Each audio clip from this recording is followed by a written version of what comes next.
Thanks very much. I think Deputy Daly has covered a lot of the points that I have down here as well. But I think the first point I want to make is the case now in courts from the Limerick woman Ruth Morrissey suing the HSE and two labs, Quest Diagnostics and MedLab Pathology. I think it's a shame. It's not actually, it's a scandal that she's ended up in court.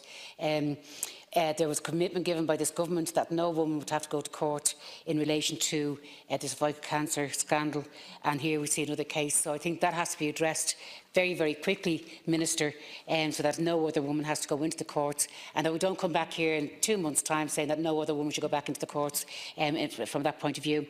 In May last year, the HSE confirmed that 208 women were diagnosed with cervical cancer, had earlier incorrectly been given the all-clear. This was compounded because even though the HSE became aware of the false negatives in 2014, when it audited the test results of women who developed cancer after getting the all-clear, it did not automatically tell all women their smear test result was incorrect.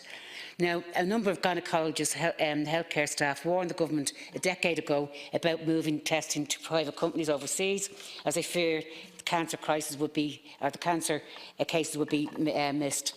One particular doctor, Dr David Gibbons, said he resigned his position on the Quality Assurance Committees of the Cervical Screening Programme after his warnings were ignored. And he did make the point about the different ways of checking over in America and over here. And I think there were serious concerns raised, and I think a lot of people were very concerned about them.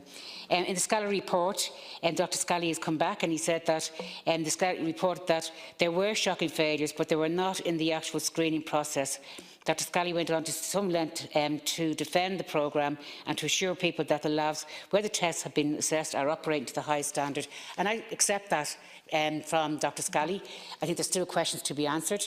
He's gone back to review some of those tests, and as you have said, a supplementary report in certain further aspects of the laboratories. But I do think it's something that and I want to ask the Minister, are you proposing that cytologists that we brought back into the public domain? Because I do have question marks about the whole ethos of private companies and how they do their job.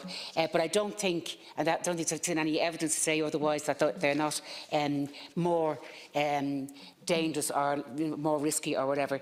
The main point I wanted to make was around the mandatory open disclosure, and I'll finish on this. Minister, this has to come through quicker than it is moving through. I think Deputy Daly quite rightly said it was 2017, there was the opportunity, we missed it because of government and Fianna Fáil coming together, and we're still waiting for that to come through, and that's absolutely crucial at this stage that we get that mandatory. Thank you.